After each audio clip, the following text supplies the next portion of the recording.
Hola queridos hermanos, continuamos con esta charla de primer viernes de mes dedicado al Sagrado Corazón en la milicia del Sagrado Corazón, en nombre del Padre, del Hijo, del Espíritu Santo. Amén. Entonces hoy el tema que les traigo es el manantial, con el corazón de Jesús, manantial que sacia la sed, ¿sí?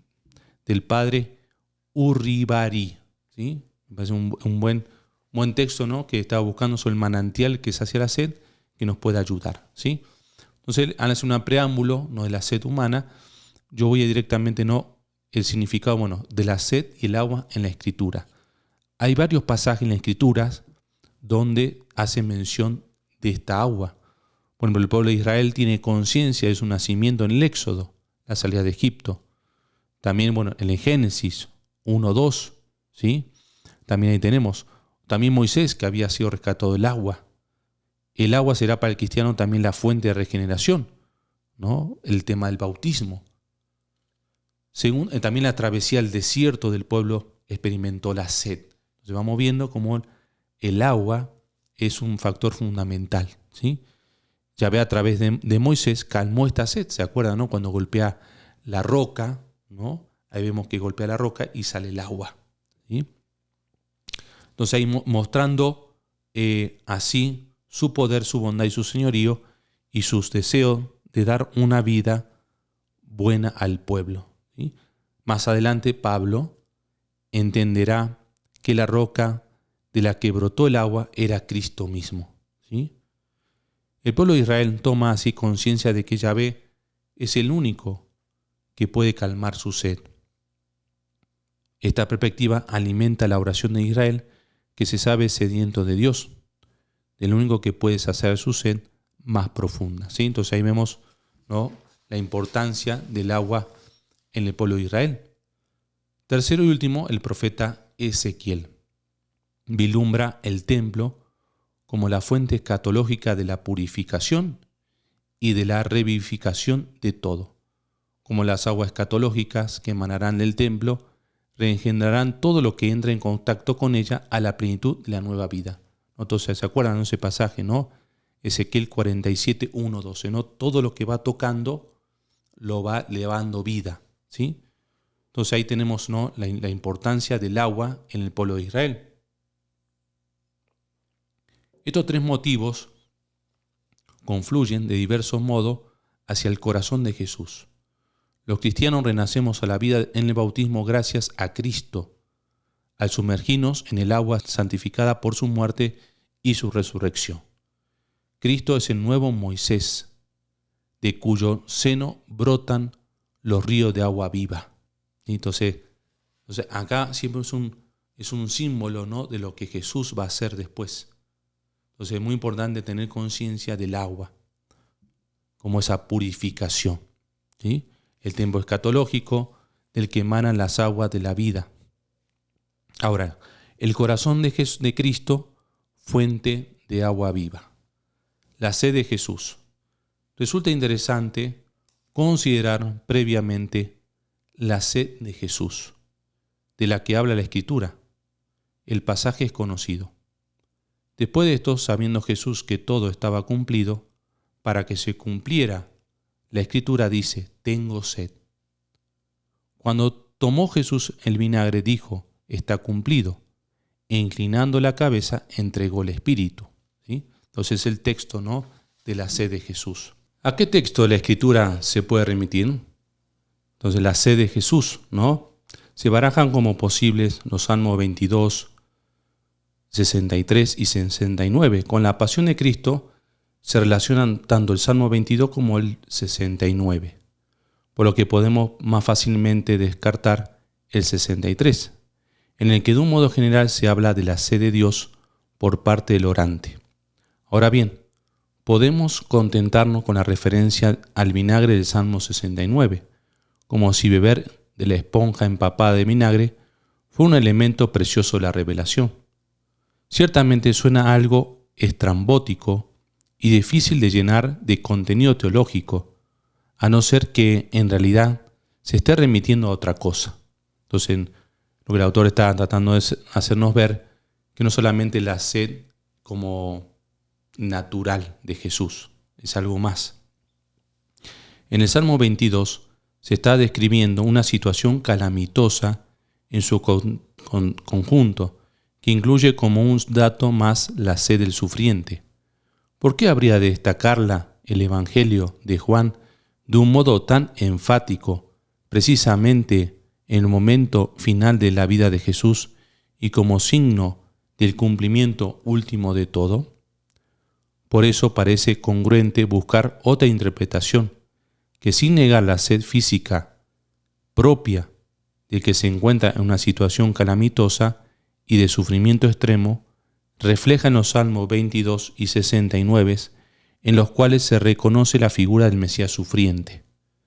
Está basada en el conjunto del Evangelio y en el conjunto del misterio de la vida de Jesús, que cuadra con la solemnidad del final de la vida de Jesús y cumplimiento más bien del conjunto de la Escritura. Una interpretación que concuerda bien con ese aire de clausura final, reconociendo Jesús de modo paradójico el logro total de su empresa mesiánica como hijo querido del Padre en el instante previo a expirar. Por eso ayudará ver el cumplimiento del que se habla en conexión con las escenas previas y subsiguientes. En la escena anterior, Juan 19, 25, 27, ha quedado constituida la iglesia, representada por la madre de Jesús y el discípulo amado, ¿sí? La siguiente escena, 19, 31, 37, la lanzada relata la efusión del costado de Jesús de sangre y agua. Así pues, el cumplimiento al que se alude es el de la obra mesiánica del Hijo unigénito, la formación de la iglesia y el don del Espíritu a todo creyente, el haber llegado o llevado hasta el final, hasta la consumación, el encargo mesiánico del Padre, que envió a su Hijo al mundo para darle la vida, para derramar el Espíritu de la vida. Entonces, lo que está tratando de hacer acá el autor es ir descubriendo esa sed de Jesús, ¿no? Entonces, antes no vemos para San Juan la constitución de la iglesia, ¿sí? Y después, ¿no?, la transfixión de Jesús, donde sale sangre y agua. Entonces nos está llevando poco a poco a descubrir ese símbolo de la sed de Jesús.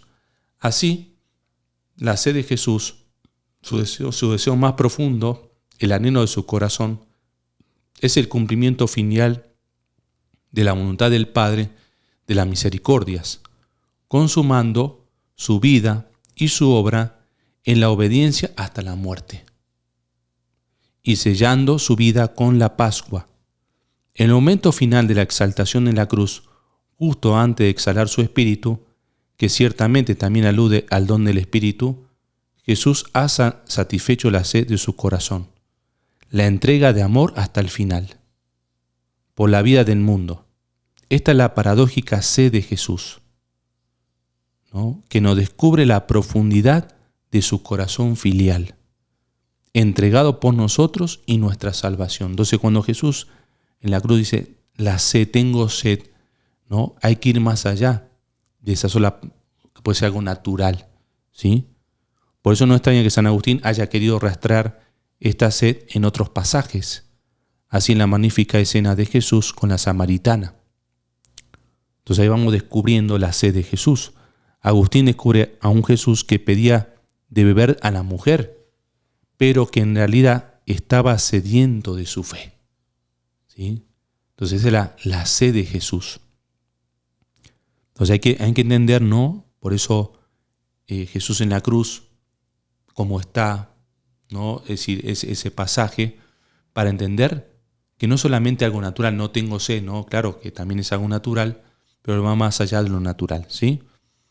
Benedicto XVI, por su parte, el mensaje para la Cuaresma del año 2007, titulado Mirarán al que traspasaron, percibe que en la cruz Dios mismo bendiga el amor de su criatura.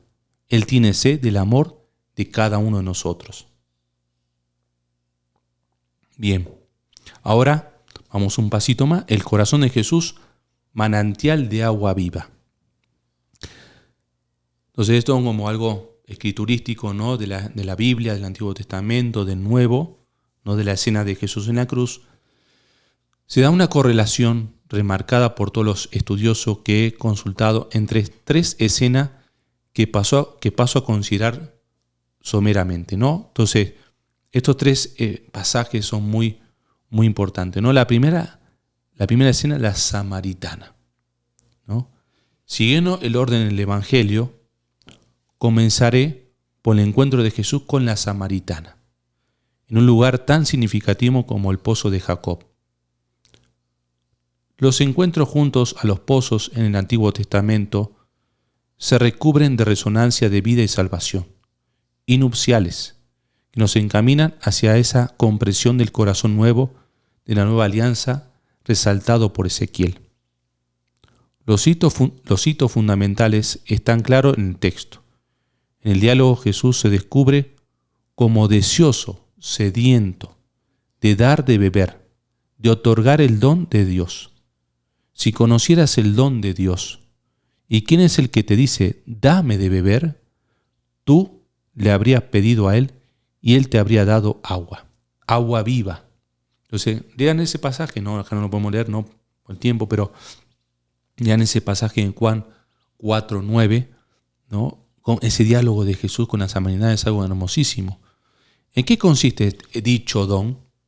Jesús lo expone así, según el Evangelio. Pero el que beba del agua que yo le dé, no tendrá sed jamás, sino que el agua que yo le dé se convertirá en él en fuente de agua que brota para la vida eterna. Ese es hermosísimo, ¿no? Ahora, todavía no estaba el Espíritu Santo. Todavía Jesús no había sido crucificado. Entonces ya estamos en el capítulo 4. Siguiendo con el pasaje más adelante, dentro del mismo diálogo, se habla de la verdadera adoración a Dios, que será en espíritu y en verdad. La obra del Mesías consistirá precisamente en instruir en la verdadera adoración a Dios. Si Jesús es el Mesías, entonces es quien es capaz de transmitir la verdadera adoración en espíritu y en verdad. Dos aspectos nucleares del Evangelio de Juan. ¿Cómo? Los comentaristas confluyen en considerar que en el diálogo con la samaritana se está aludiendo con claridad al don del Espíritu, como el don del Mesías, como el agua viva. Eso es lo que Jesús está prometiendo, ¿no? Lo que va a ser nuevo. El Espíritu de Jesús que Jesús va a dar es el agua que apaga la sed para siempre. Después, es más, quien recibe el Espíritu convierte su interior, su corazón, en una fuente de agua viva. Así, gracias al don del Espíritu, la misma vida que está en Jesús estará en aquellos que reciben su Espíritu. Entonces esto es clave, ¿no? El Espíritu que Jesús quiere dar es una sed, o te va a quitar la sed para siempre, que es la sed de la vida eterna, no la sed algo natural, ¿sí? Ahora, la segunda escena es la durante los tabernáculos, que también es un pasaje hermosísimo, de Juan 7:37. 37-39, ¿no? Todos los autores correlacionan este texto con el de la samaritana y el costado abierto, que seguidamente veremos. Además, en la liturgia actual de la solemnidad del corazón de Jesús, se recoge como primera propuesta de antífona de comunión, ¿sí? Entonces ahí ¿no? El último día de la fiesta, el más solemne, Jesús puesto en pie gritó: si alguno tiene sed, venga a mí, beba, y beba el que cree en mí. Como dice la Escritura, de su seno correrán ríos de agua viva, ¿no? Entonces de su seno, ¿no? Es decir, como dice la Escritura, de su seno correrán ríos de agua viva. Entonces esto no, a ver, la sed de Jesús en la cruz. Después en Ezequiel, ¿no? Como veíamos ese pasaje del agua, el Antiguo Testamento. Entonces vayan hilando, ¿no? Es algo hermosísimo, ¿no? Como esa agua que purifica, que salva, como vimos, ¿no?, en el Éxodo, ¿no?, va a ser esa regeneración que lo vemos en el bautismo, ¿sí? El último día de la fiesta pudiera ser el séptimo, opinión predominante, o el octavo. En todo caso, sí que interesa remarcar la solemnidad del momento, que nos sitúa ante una declaración especial intencionada de Jesús, puesto en pie y gritando, en un momento escogido muy deliberadamente, jugando siempre con la simbología de fondo tan potente teológicamente en el Evangelio de Juan. La fiesta de los tabernáculos recuerda el paso de Israel por el desierto, en circunstancia nómada, sin residencia fija. La ceremonia que acompañaba la fiesta consistía en una procesión que culminaba con una libación ritual de agua tomada de la fuente de Gihón, que alimenta la piscina de Siloé, sobre el altar del templo. Así el elemento del agua impregna la atmósfera de la fiesta, ¿sí? De una fiesta antigua, ¿no?, del Antiguo Testamento.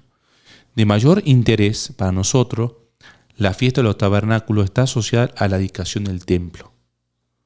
Además, en la época de Jesús, esta fiesta se interpretaba desde Zacarías 9:14. Se asociaba a la llegada del día de Yahvé, a la entrada triunfal de un rey Mesías, sentado en un asno, Zacarías 9:9.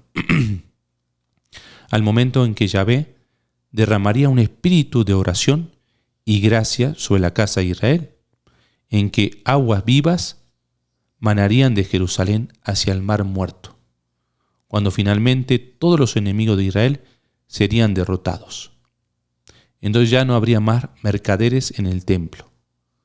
Como se puede comprobar, resuenan muchos motivos que aparecen en las narraciones de la pasión. Sin duda, para la primitiva comunidad, Zacarías 9:14 fue un texto iluminador que permitió comprender la figura mesiánica de Jesús. Así pues, la elección de la fiesta de los tabernáculos, es decir, sitúa la escena en un contexto claramente mesiánico. Entonces, es importante entender por qué Jesús toma esos pasajes, o bueno, San Juan toma esos pasajes, porque Jesús se presenta ahí, porque tiene una connotación mesiánica, ¿sí?, con la expectativa abierta de un enviado de Dios que pueda hacer brotar ríos de agua viva, para que se cumpla la profecía de Isaías que el coro cantaba: sacaréis agua con gozo de la fuente de la salvación. Y ese pasaje hermosísimo, ¿no? Sacarás agua con gozo de la fuente de la salvación. Isaías 12:3. Mientras el sacerdote rellenaba el agua de la fuente, un cántaro ritual de oro. Por tanto, la fiesta apuntaba plenamente hacia la sed y hacia la renovación de Israel, con fortísima resonancia mesiánicas. Entre los intérpretes se discute la puntuación del versículo 38. Si aquel de cuyo seno manan los ríos de agua viva es el creyente, después de haber bebido de Jesús como la fuente primera, o si se refiere expresamente a Jesús mismo, como aquel de cuyo seno manan los torrentes de agua viva. Entonces, bueno, una vez las puntuaciones o la exégesis pueden tomar otro sentido del pasaje. No cabe duda de que la fuente primera y original es el mismo Jesús, quien se proclama como la fuente que da de beber. Es el que da de beber. Por otra parte, el creyente, al participar del Espíritu de Jesús, habiendo bebido de él, se convierte, como vimos en el caso de la samaritana, en una nueva fuente de vida. Así pues, podemos combinar ambos sentidos sin necesidad de entrar a discutir la cuestión filológica. Tampoco es menester entrar en la compleja discusión sobre si seno es estrictamente equivalente a corazón, ¿no? No dice corazón, dice seno. Pero ya hemos dejado claro que en nuestra aproximación jugamos con la cercanía y la equivalencia entre los símbolos. El seno remite a la interioridad y la intimidad profunda de la persona. El seno, ¿no? Como el corazón. Y en ese sentido, de un modo suficiente a lo que la Escritura entiende por corazón. El versículo 39 proporciona la lectura teológica de la aclaración de Jesús. El Espíritu que Jesús donará en su glorificación, en su exaltación en la cruz, será quien transforme a los creyentes en Jesús. La asociación entre agua y espíritu es fuente en el Evangelio de Juan. Además, el agua es símbolo de la ley vivificante en la altura sapiensal. Entonces acá ya nos vamos acercando a cómo del seno de Jesús brotarán ríos de agua viva, ¿no? Agua que calmará la sed. Y con esto vamos a la tercera escena, que es el costado traspasado. Juan 19, 34, 37.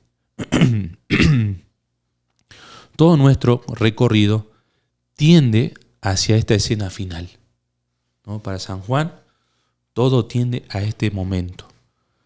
Verdadero centro bíblico de la teología del corazón de Jesús, que recoge los desarrollos anteriores y los cierra.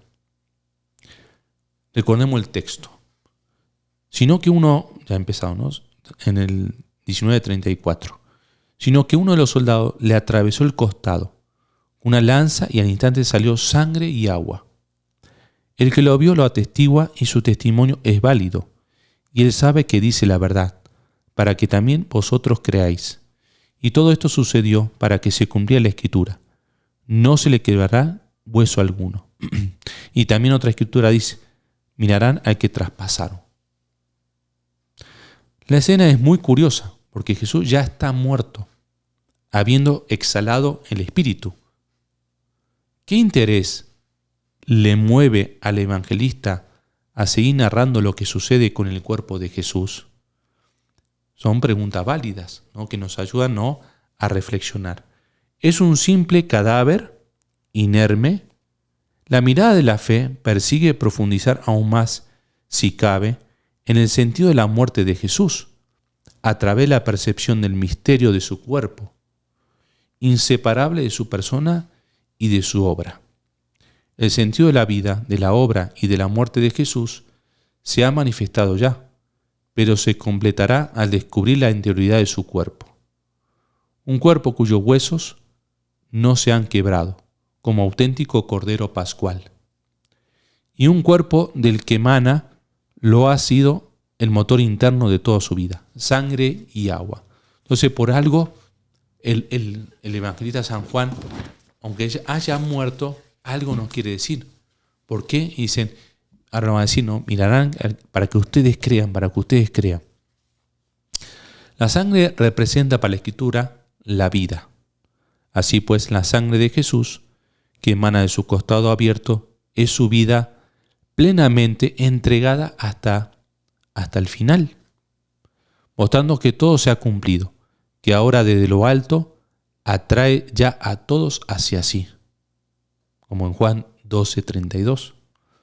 También brota el agua, el Espíritu que el Señor da a los suyos, su mejor don, gracias al cual los discípulos continuarán su vida en Cristo, como Cristo hacia el Padre, gracias a la fuerza del Espíritu de Cristo, para seguir las acciones de Jesús, que son las que glorifican y complacen a Dios.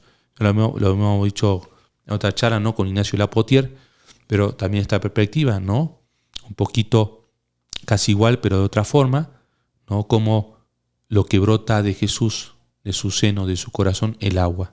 El costado traspasado revela el interior del Señor, propiamente su corazón, en sentido tanto fisiológico como figurado. Realmente lo que nos interesa es el sentido figurado, donde se da la mayor carga teológica. Por eso no entramos en consideraciones fisiológicas sobre el tipo de sustancia que pudo manar del cielo abierto del Señor crucificado. Con la mirada del discípulo comprendemos que se nos proporciona una apertura a su consistencia interna más cualificada, vida derramada para la salvación del mundo, sangre, y espíritu dotado o donado para la vida del mundo, agua. Entonces vamos no solamente con el signo, que el signo es la muerte de Jesús, sino con lo simbólico. El autor del Evangelio ha subrayado mucho la importancia de este momento, recalcando la validez del testimonio con el que se atestigua. Sin entrar a discutir si el testigo es el discípulo amado, ¿no? que lo es, ¿no? Resulta significativo que el conjunto de la vida de Jesús quede enmarcado por el testimonio inicial del Bautista, que lo identifica como el Cordero de Dios que quita el pecado del mundo. Y el testimonio final, donde aparece como Cordero inmolado, cumpliendo así la profecía del testimonio del Bautista. La importancia del testimonio, tan solemne, con una triple cualificación, única vez en todo el Evangelio de Juan, radica en que ésta está al servicio de la fe de los creyentes, para que comprenda la verdadera idiosincrasia de Jesús. Para captar la significación de la escena, son muy relevantes las dos citas de la Escritura. La primera hace alusión al Cordero Pascual, dando a entender que Jesús es el verdadero Cordero Pascual inmolado, que salva al pueblo de sus pecados, en una nueva Pascua. La segunda remite al profeta Zacarías, 12:10, en una versión algo modificada sobre el texto mesorético, con una interpretación de corte mesiánico. Al haber sido traspasado, Jesús se manifiesta como el verdadero Mesías, cuya muerte venía prefigurada en diversos textos del Antiguo Testamento. La figura del Mesías se asimila a la del siervo de Yahvé, que entregando su vida a Dios por sus hermanos manifiesta y desvela el misterio de amor de Dios. El corazón que se acerca a Dios pasa por el trance sacrificial de la entrega de la vida. Paradójicamente, de su muerte brota la vida, gracias a la efusión del Espíritu que emana del corazón partido. Entonces, como Dios está haciendo una nueva, lo habíamos dicho en otro pasaje, está haciendo una nueva creación, ¿sí? Nos va a dar vida, vida eterna. El versículo 37 recoge la profecía de Zacarías 12:10. Evidentemente, se trata de una mirada densa de fe, en la que la fe se nutre y crece. Es decir, una mirada que comprende el misterio de amor y de redención que refleja el ícono del costado traspasado del Señor. Una mirada que alimenta la fe y el amor al Señor.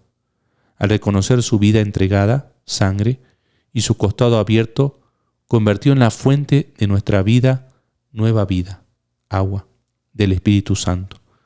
Por eso se puede considerar con razón que la fe consiste en un saber mirar. Y con esto vamos terminando, ¿no?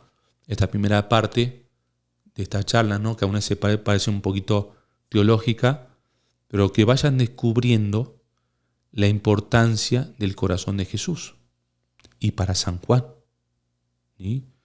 Porque de su pecho, de su corazón, manarán ríos de agua viva que va a transformar, y que eso es la transfiguración de Jesús, cuando sale el agua que es el Espíritu Santo, ¿sí? De otro modo diferente pero congruente, la primera carta de Juan 5, 6, 8 establece una correlación entre el agua, la sangre y el Espíritu, como los tres que dan testimonio acerca de Cristo y su verdad. No cabe duda, pues, de que la Escritura, sobre todo el Evangelio de Juan, se refiere de un modo bastante claro al corazón de Jesús, como la fuente de agua viva, o de aguas vivas. Estas aguas vivas simbolizan el Espíritu Santo, que derrama en los corazones de los fieles. Las aguas brotan del interior de Jesús, ya se formule como su costado o en su seno. Si es que dicho versículo se refiere a Jesús y no al creyente. En nuestro enfoque no basta con atender al hecho incontrovertible de que se está refiriendo a la interioridad de Jesús, al centro de su vida, a su corazón, en el sentido bíblico del término. Entonces, todo esto que uno se puede, como decía antes, si uno va leyendo unos pasajes de la Biblia, del Antiguo Testamento y ya de nuevo precisamente con San Juan, va viendo cómo hace alusión a la espiritualidad del Sagrado Corazón. De ese corazón manarán ríos de agua viva. Entonces, si Dios quiere, vamos a continuar con este tema, ¿sí? Para la próxima charla. En el nombre del Padre, del Hijo, del Espíritu Santo.